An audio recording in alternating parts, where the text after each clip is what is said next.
Guys, in this video I'll show you how to trade stickers with Monopoly Go.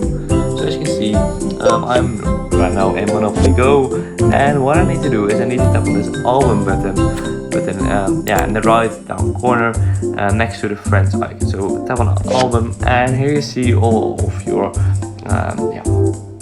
all of your stickers. You tap on this, for example, on this album.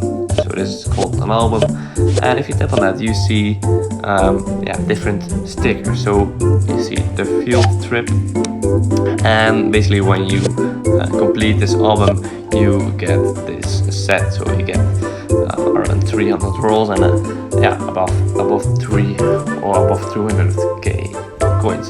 So basically when you want this sticker, for example, when you want to trade this sticker, you can ask this on the sticker trading group on Facebook. Basically just tap on this button, ask the group, just ask it, and this way you can trade it. So it's very easy.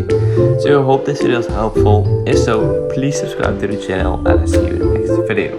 Bye bye.